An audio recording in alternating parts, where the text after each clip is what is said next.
don't know who else is alive. I know, ma'am. Just stay on the phone with me, okay? My whole family. Just stay on the phone with me. Okay. I lost family. There's 30 people, 25 people. I know. That call came in at 11:37 p.m. on Christmas Eve 2008. Within minutes, every phone line at Covina Dispatch would light up with worried reports from East Knollcrest Drive. But by the time first responders arrived at the Ortega family home, flames had already eaten up most of the house. What investigators would discover in the ashes would show a level of planning so careful, a betrayal so planned that even veteran detectives struggled to understand how a man dressed as Santa Claus could deliberately destroy an entire family during what should have been their most joyful celebration of the year. It was never like this. I'm shocked. I would never picture in my right mind he would ever do something to a family. I'm just devastated. Before we look at this terrible case that forever changed how one community views Christmas, please consider subscribing to help these important stories reach more people who need to remember the victims whose voices were silenced too soon. Covina, California sits 22 miles east of Los Angeles, tucked beneath the San Gabriel Mountains. In 2008, its population of 45,000 knew it as a quiet place where serious crime rarely touched their tree-lined streets. The Ortega family had called East Knollcrest Drive home for decades. Joseph Ortega, 79, and his wife Alicia, 70, had raised 5 children in that house. By Christmas Eve, their family had grown to include spouses and 17 grandchildren. Every morning, Alicia walked her 2 dogs through the neighborhood. Joseph tended his garden. Neighbors later described them as the kind of people who made you feel like family the moment you met them. Their oldest son, James, 52, worked in construction. He'd married Teresa, 51, and they'd built a stable life together. Charles, 50, had found happiness with his wife, Cherie, 45. The daughters, Letitia, Alicia, and Sylvia, each had their own families, their own stories. But it was Sylvia's story that would cross paths with unimaginable violence. At 43, Sylvia Ortega Pardo was rebuilding her life. Her divorce from Bruce Jeffrey Pardo had been finalized exactly 1 week earlier, December 18th. The marriage had lasted less than 2 years, but the deception went back much further. They'd met in 2004 at church. Bruce appeared perfect, an aerospace engineer at the Jet Propulsion Laboratory, a church usher, no criminal record. They married in January 2006. The problem started immediately. Bruce refused to open joint bank accounts, refused to help support Sylvia's 3 children from a previous relationship. They're your responsibility, he told her, despite earning $90,000 yearly. But the worst discovery came months later. Bruce had a son, Matthew, a 13-month-old who'd suffered terrible brain damage in 2001 while in Bruce's care, an apparent drowning that left the child unable to walk, talk, or care for himself. Bruce collected a $100,000 insurance settlement, then disappeared from Matthew's life completely. Never visited, never paid support, yet every year he claimed the disabled child as a tax deduction. When Sylvia discovered this, she understood who she'd married. A man who could abandon his brain-damaged infant son while profiting from him on tax forms was capable of anything. She filed for divorce in March 2008. The court ordered Bruce to pay $1,700 monthly in support. He called friends, angry that Sylvia was taking him to the cleaners. Then in July, Bruce was fired from JPL for billing fraud, claiming payment for hours never worked. The support payments were suspended. By December 18th, Sylvia received just $10,000, her wedding ring and the family dog. She thought it was over. She didn't know Bruce had already purchased 4 handguns, ordered a Santa suit, and marked December 24th on his calendar. December the 24th started like every Christmas Eve at the Ortega home. Family members arrived throughout the afternoon. Children ran through rooms decorated with lights. Adults gathered around the dining table for their traditional poker game. Laughter echoed off the walls. At 5:45 p.m, the family sat down for dinner. 17-year-old Michael Ortiz, Alicia's son, helped serve plates. 8-year-old Katrina Yuzepolsky, Letitia's daughter, bounced between relatives, too excited to sit still. By 11 p.m, some family members had left. 25 people remained. Adults cleaning up from dinner, children playing with new toys, teenagers gathered in corners sharing phones. None of them noticed the rental car that pulled up outside at 11:28 p.m. Inside the silver Dodge Caliber, Bruce Jeffrey Pardo made his final preparations. He'd driven from Montrose about 30 miles away, carrying everything he needed for his planned attack. The Santa suit had cost $300, ordered 2 months earlier from seamstress Jerry Date. He'd specifically requested an oversized costume with extra padding. Dayart later told investigators she understood why when news broke. The suit was designed to hide weapons. Underneath the costume, Bruce had strapped 4 9mm Sig Sauer handguns to his body, along with 13 loaded magazines containing hundreds of rounds.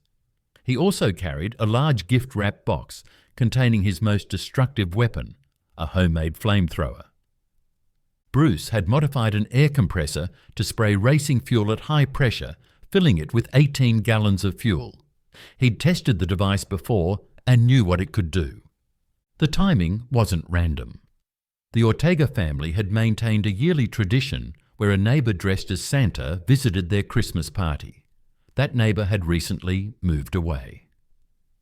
But Bruce, who'd attended these gatherings during his marriage to Sylvia, knew the children still expected Santa's arrival. He calculated they would open the door without suspicion. At 11:30 p.m, Bruce walked to the front door and rang the bell. Inside, 25 family members were scattered throughout the house. 8-year-old Katrina Yuzepolsky, daughter of Letitia Ortega, heard the doorbell and ran to answer. Her mother called for her to wait, but Katrina had already reached the door. When she opened it, she saw what appeared to be Santa Claus, red suit, white beard, carrying a large present. "Santa Claus! Santa Claus!" she exclaimed. Without speaking, Bruce drew a handgun and shot Katrina in the face. Letitia would later tell investigators she heard the shot from the dining room, saw her daughter stagger backward, blood streaming down her cheek. Before anyone could process what was happening, Bruce stepped through the doorway and began firing into the crowd. Everyone started panicking, Letitia recalled in her 911 call. We all dove under the dining room table. Charles Ortega tried to rush the shooter. Bruce shot him multiple times. James attempted to shield his wife, Teresa. Both fell under the gunfire. Alicia Ortega, the 70-year-old matriarch, tried to protect her grandchildren. Bruce showed no hesitation. Some victims tried to fight back even after being wounded. A relative later told reporters, even bloodied, they stood up. They tried to grab him to stop him, but they couldn't. People fled in every direction, through doors, through windows. A 16-year-old girl jumped from a second-story window, breaking her ankle on impact. A young mother shielded her baby as she crawled beneath furniture. Letitia saw her injured daughter escape through the front door and made her own break for safety. The shooting lasted about 3 minutes, 180 seconds of deliberate violence. Then, as the last gunshot echo died, Bruce put down his empty weapons and turned to the silver wrap package he'd carefully placed by the door. The gift looked festive enough, 3 feet tall, wrapped in metallic paper, topped with an oversized red velvet bow. Party guests who'd survived the initial attack, hiding behind furniture or playing dead on the floor, watched in confusion as the man in the Santa suit began unwrapping his own present. Inside was Bruce's masterpiece of destruction, a commercial air compressor he'd purchased in August, carefully modified in his garage over 4 months. He'd replaced the standard nozzle with a high-pressure racing fuel injector, reinforced the tank to hold 18 gallons instead of the standard 5, tested it in the Mojave Desert, where he'd filmed himself spraying fuel streams 40 feet long. Bruce lifted the 70-pound device and began his second phase. He moved through the first floor carefully, spraying racing fuel across walls, furniture, carpet. The mist hung in the air like toxic fog. Witnesses hiding outside later described the smell, sharp, chemical, overwhelming even from across the lawn. His plan called for controlled ignition using a flare. Bruce had practiced this too, timing how long fuel vapours took to reach the right concentration. But in a house lit for Christmas, with candles on the mantel and a pilot light burning in the kitchen stove, physics intervened. The explosion came at 11:34 p.m. The blast lifted Bruce off his feet, slamming him into the front door. Windows throughout the first floor burst outward at the same time, showering the lawn with glass. The shock knocked picture frames off walls 3 houses away.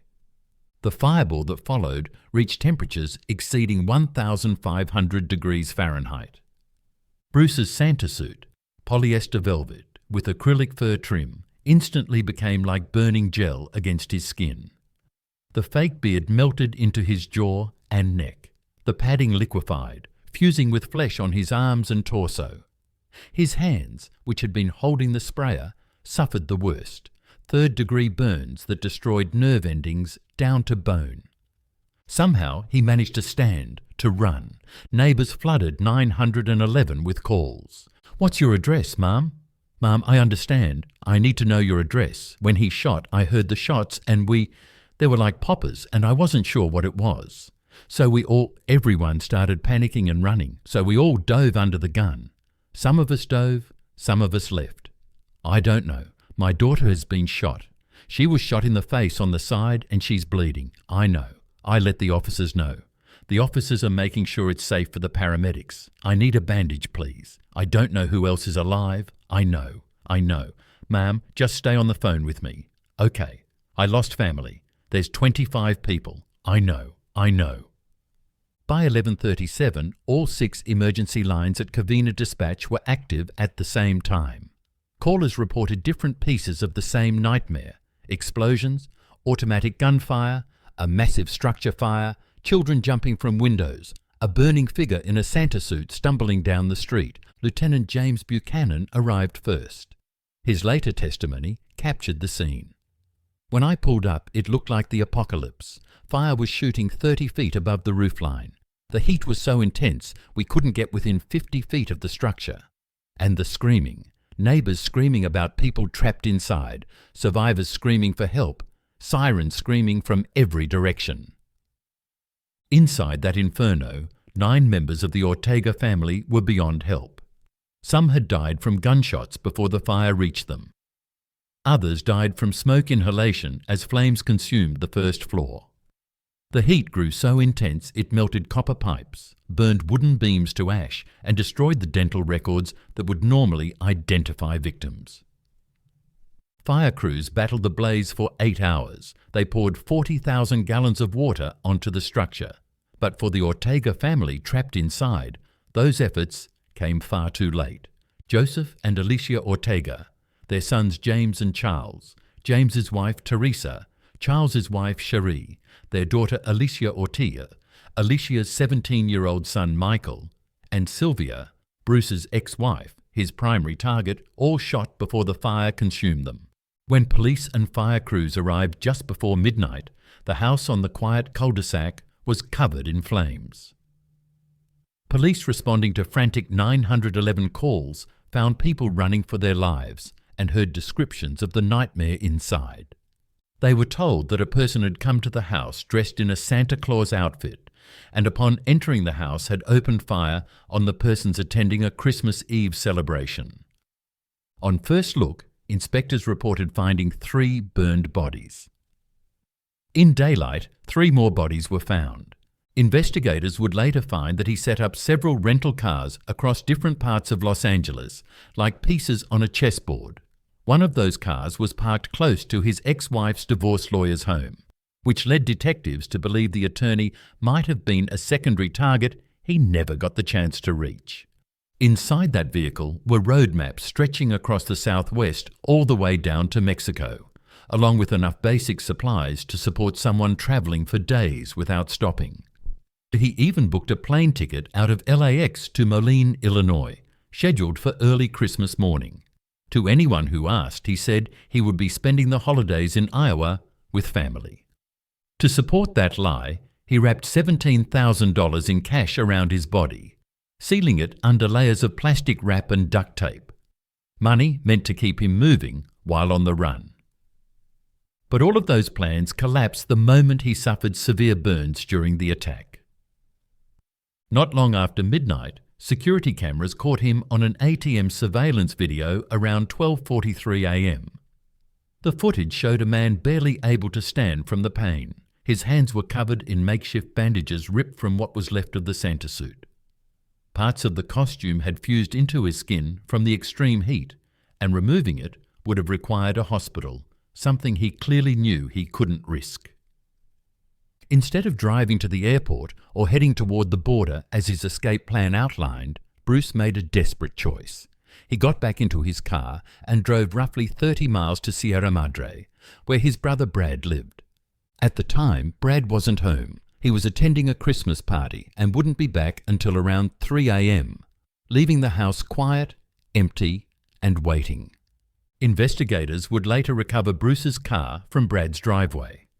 Scattered around it were thousands of rounds of ammunition, enough to continue an attack or fuel multiple shootouts if Bruce had chosen to keep going. But the most disturbing element was the hidden device built into the vehicle. Detectives quickly realized that the car wasn't just packed with supplies, it was rigged to explode. Bruce had created a booby trap so exact that the bomb would go off the moment anyone attempted to remove the Santa suit. It was a final act of violence he designed to unleash even after he was gone. The bomb squad spent hours examining the setup before safely triggering a controlled explosion, confirming that the mechanism wasn't amateur work.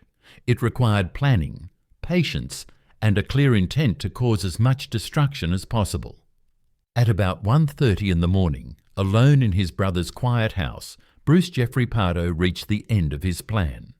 Severely burned, exhausted, and knowing escape was no longer possible, he placed a 9mm handgun into his mouth and pulled the trigger. When Brad Pardo arrived home around 3 a.m., expecting to return from a Christmas party to peace and silence, he instead walked into a nightmare.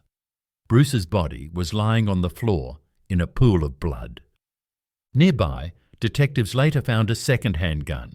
A bullet hole punched into the ceiling suggested Bruce might have fired a test shot first, either by accident, out of hesitation, or as a final moment of panic, before turning the weapon on himself. The autopsy report deepened the mystery around his state of mind. Examiners found cocaine in Bruce's system, which may explain how he managed to keep moving despite suffering burns so severe most people would have collapsed. But the drugs did nothing to explain the months of planning, the detailed preparation, or the decision to destroy an entire family simply because a marriage had ended. His physical pain might have driven his final moments, but the destruction he caused was the result of choices he made long before Christmas Eve. For anyone who follows true crime, or for storytellers like us who've covered hundreds of cases, this is one of those stories that lingers long after you close the file. It's the type of case that forces you to face how little we sometimes know about the people living right beside us. Bruce Pardo wasn't the kind of man neighbours whispered about or avoided. He was the unemployed aerospace engineer who still showed up every Sunday to volunteer as a church usher. The quiet guy who walked his dog at the same hour each morning, offering polite nods and friendly waves. On the outside, he looked stable, helpful, harmless. But behind that calm exterior, resentment was piling up like pressure inside a sealed container. In the years that followed, the house on East Knollcrest Drive, once the centre of the Ortega family's holiday traditions, could no longer remain standing. It was torn down, erased from the neighbourhood like a wound too deep to ignore. Today, the lot is a quiet patch of grass, an empty space that holds the weight of everything that happened there. Children once tore open presents in that living room. Grandparents once laughed, cooked and told stories in that kitchen. Now only the wind moves through the space. Yet every Christmas Eve, neighbours still stop by to place flowers, candles and handwritten notes, a silent promise that the family will never be forgotten. For Letitia Józef-Polski, the only Ortega sibling who survived the attack, the journey forward has been long and painful. She spent years piecing together a life that had been violently broken. Her daughter Katrina eventually healed from her physical injuries, but the emotional ones linger in ways only she can understand. Letitia has since turned to writing, sharing her story of rebuilding, of grief, and of slowly rediscovering hope. She has made it clear that Bruce Pardo's brutality will never define her family. Their strength, unity and love came before him and will outlast his memory. Other survivors carry their own versions of the trauma. The teenager who jumped from a second-story window to save himself still lives with the memory of fire and chaos behind him. The young mother who shielded her baby has had to navigate life knowing she came within seconds of tragedy. Some survivors eventually moved away from Covina, choosing distance as a way to breathe again. Others stayed, determined to reclaim their homes and refuse the idea that one man's violence could push them out of their own community.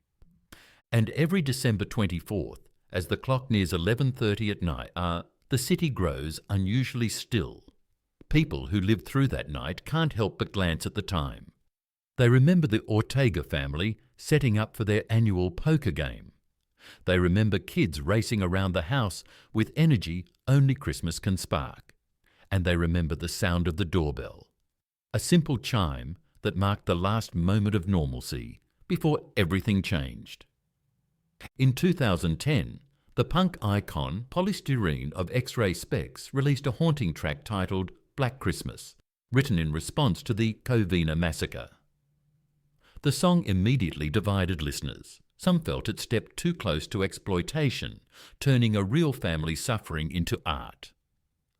Others believed it served an important purpose, a stark reminder that the victim should never disappear into the endless stream of forgotten tragedies.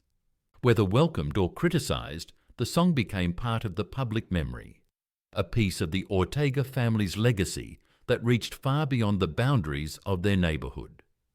Because when violence is this senseless, when the loss is this enormous, what remains is the question of how we choose to remember. Sadly, tragedies on Christmas Eve aren't as rare as we'd hope. Another heartbreaking example is the Lawson family massacre, a case that left a deep, lasting impact on everyone who's heard it. And whenever I went in there, they lay, some of them laying in the house dead, blood running every way. And it was a very horrible scene. And now this is their loved ones. I mean, imagine the shock and horror that they have as Christmas is a time for joy, family, and togetherness. But it became a day of unspeakable horror for one North Carolina family in 1929.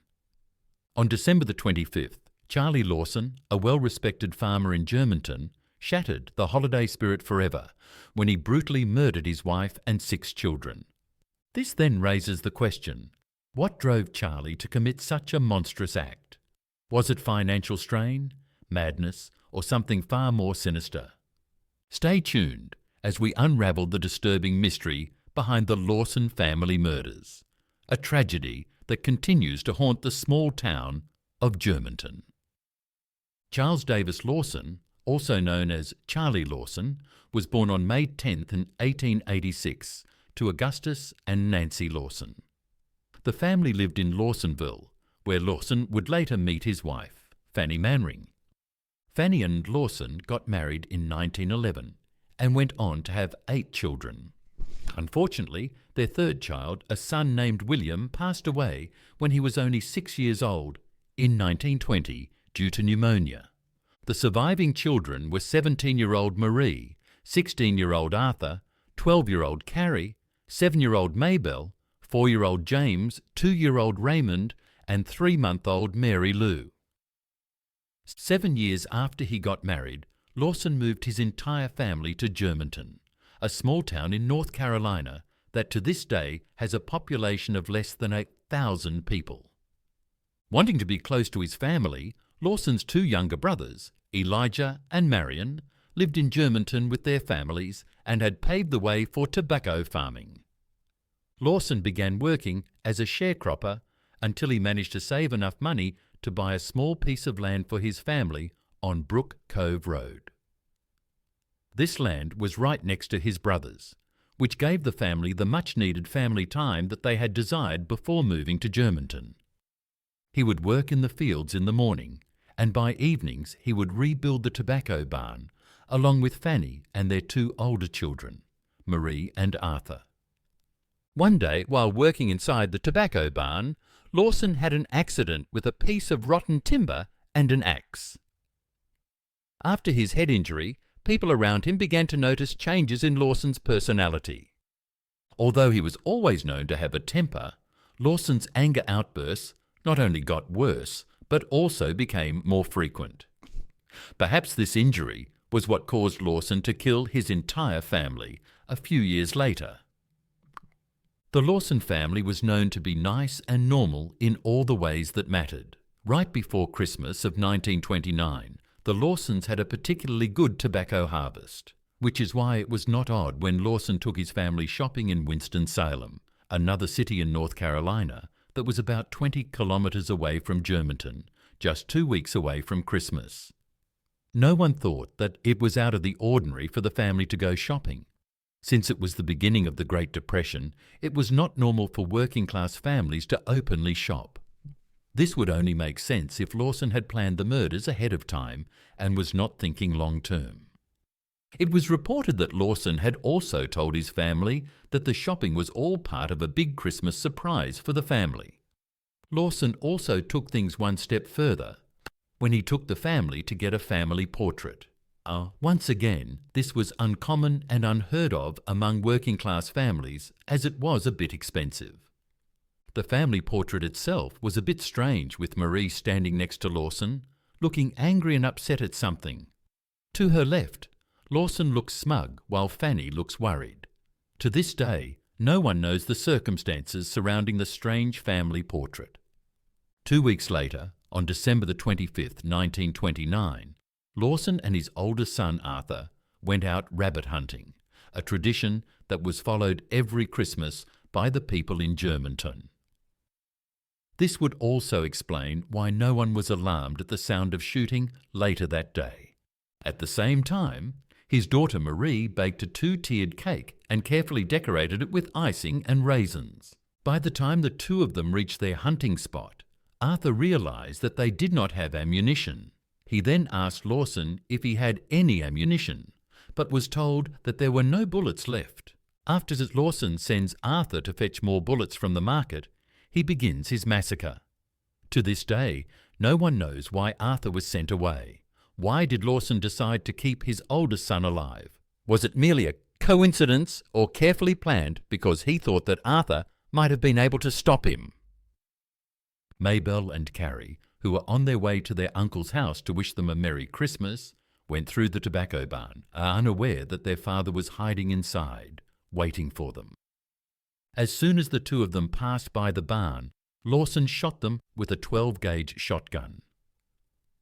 Although he managed to kill both of the girls, he waited for a bit before going back to them and hitting them with the gun to make sure that they were really dead. He then went towards the house where 37-year-old Fanny was sitting on the front porch steps, cutting potatoes. Lawson shot her in the chest once, killing her instantly. Hearing the commotion outside, Marie, who was still inside the house, started screaming and managed to tell her younger brothers James and Raymond to hide. However, Lawson shot Marie in the chest as well and killed her. He then went on to find the two younger boys and shot them dead as well. Things went from bad to worse when Lawson went up to the bedroom where 3-month-old Mary Lou lay in her crib. He hit her to death with the shotgun. It was reported that she died from a fractured skull. Since hunting was common during Christmas, no one arrived at the crime scene right away, giving Lawson a chance to escape along with the family's dogs. He headed into the woods outside of the house and circled around a dogwood tree. Until hours later he finally turned the gun on himself and took his own life. Arthur, who was still buying ammunition, heard about the murders and rushed home only to discover a complete bloodbath. It was Lawson's younger brother, Ortega, and his 2 sons who discovered the bodies. Lawson had laid all of the bodies in front of the farmhouse, with their arms crossed over their chests and rocks underneath their heads acting as pillows. The bodies seemed to be casket-ready, since everyone was wearing the new clothes that Lawson had bought them just 2 weeks earlier. Killed them all in the house there but 2 girls, and he shot them right there at the barn and dragged them in the barn and put rocks under their heads. Now, a man's bound to being crazy to do things like that, you know. I don't believe I could do nothing like that with my family, unless you was crazy or something bad wrong. Since Germantown was a small town, it was not long until the entire community showed up at the Lawson household. While the community was still dealing with the horrifying crime scene in front of them, a loud gunshot was heard from the woodland nearby. A police officer along with Arthur rushed into the woods, only to find that Lawson had shot himself. His body was surrounded by letters addressed to his parents. However, the letters failed to identify the motive of his crimes. There were also 2 tobacco auction receipts found in Lawson's pocket with unfinished notes on them. One of the receipts said, "Trouble can cause," and the other one said, "Nobody to blame." He shot himself in the woods.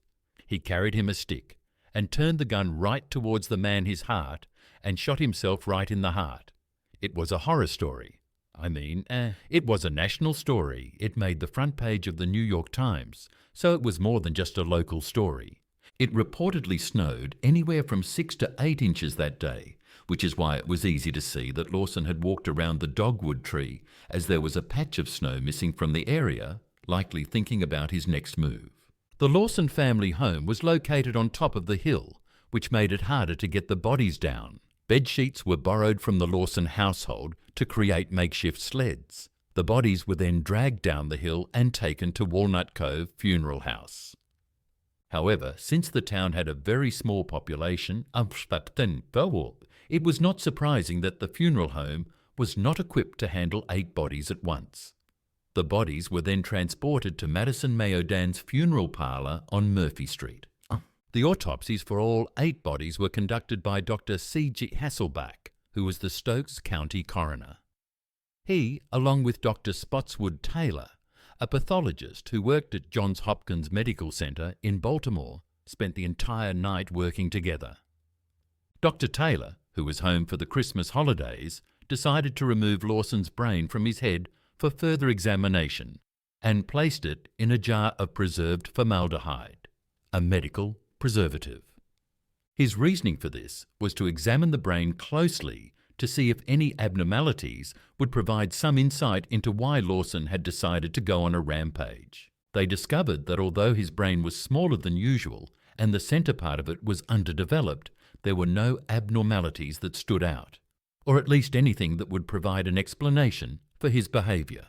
What makes things worse is that the entire Lawson family was buried together. So, the victims were buried right next to their murderer. There were 7 graves because 3-month-old Mary Lou was buried in her mother's arms. The headstone inscription said, "Not now, but in the coming years it will be in a better land. We'll read the meaning of our tears, and then sometime we'll understand." The news of the murders had taken the community by surprise, and it attracted tons of attention, as even the New York Times published a front-page article with a headline reading, "Stokes Farmer Kills Wife and 6 Children." People from all over the country drove up to attend the funeral. Over 5,000 people were in attendance, and the cars were lined as far as 4 kilometres down the block. Just 10 days after the funeral, Lawson's brother, Marion, opened the house to the public as a tourist attraction. Right away, he built a fence around the house. Although Marion experienced some pushback as people thought that it was morbid of him to cash in on his family's murder, however, he justified it by saying that Arthur needed money to pay the mortgage on the house. True to his word, Marion charged 25 cents per person to walk through the bloodied murder scene. Nothing in the crime scene had been changed or moved around, including Mary Lou's bloody crib. People took a strange fascination towards the crime scene and even decided to take souvenirs. The house got 500 visitors a day due to the fact that Marion had put up ads in the newspaper that drew even more attention towards the Lawson family house. It was thought that a man named John Dillinger, a well-known mobster who had escaped prison, made a stop at the house as well. He even left a note for the police to find, mocking them for their incompetence. As the house continued to attract visitors, someone decided to bring in a jar to collect Fanny's blood from the front porch stairs. Bricks from the fireplace where Marie had died were also taken as souvenirs. The dogwood tree's bark that Lawson had died in front of had been stripped bare since people collected the bark as memorabilia. The last straw was people picking off the raisins from the cake Marie had baked on Christmas morning for her family. Marion then put the cake in a glass container to stop people from taking pieces from the cake. The famous cake remained on display for a long time. There are several conflicting reports that state that Marion buried the cake in front of the house when it was demolished, while others claim that Arthur went back to the house and took the cake with him. However, there is not enough evidence to prove that this happened. Some thought that the cake that was displayed was replaced along with the raisins on it. By the end of January 1930, the family's belongings were auctioned off. From their clothes to the bloody crib and the murder weapon, everything was sold off. In fact, the murder weapons were sold for a large sum of money. After the auction, Marion set up a tent and sold off the last of the memorabilia of the Lawson family. Arthur chose to not publicly comment on anything regarding his family's murder. However, in an unfortunate turn of events in 1945, a 31-year-old Arthur was involved in a freak accident and passed away, leaving behind a wife and 4 children. The Lawson family house, as well as the tobacco barn, were torn down. Years later, people reported seeing ghosts of children running around the farmland, while others reported seeing Lawson's ghost around the dogwood tree. Although there is no proof of whether this is true, some claim that in autumn the leaves fall everywhere, except for around the circular area where Lawson had paced before turning the gun on him en confirmation. The same thing was reported when it started snowing everywhere else, except for the circular area. It seems that everyone decided to profit from the family's tragedy as Madison Mayodan's funeral parlour, which had changed its name to Madison Drug Goods in downtown Madison, decided to open up the upstairs mortuary for the public. The owners, Richard and Kathy Miller, decided to restore the original mortuary and even put up signed pictures of the Lawson family. The tragedy remained popular and had books, poems, and even songs written about it. One popular song called The Murder of the Lawson Family by Carolina Buddies gained traction and sold more than 8,000 copies, which was a huge number as the Great Depression was beginning to set in. 2 notable books were published, one in 1990 by a father and daughter duo, Trudy J. Smith and Amsa Bruce Jones, called White Christmas and Bloody Christmas, and the other book was published in 2006 called The Meaning of Our Tears by Trudy J. Smith. Several theories flew around with people trying to guess Lawson's motive. However, only a few seemed possible. One theory claimed that Lawson had witnessed an organised crime incident. This is why he, along with the rest of his family, was killed, but made to seem like a murder-suicide case. Another theory guessed that Lawson had developed a medical condition due to his incident with the axe. However, this theory was quickly proven wrong because Johns Hopkins Medical Center did not find any abnormalities in his brain that would explain his strange behavior.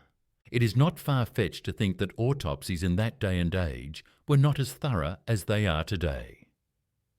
Hence, something could have been missed. Lawson's brain cannot be examined again due to the fact that it is very old and was not as well preserved as one would hope.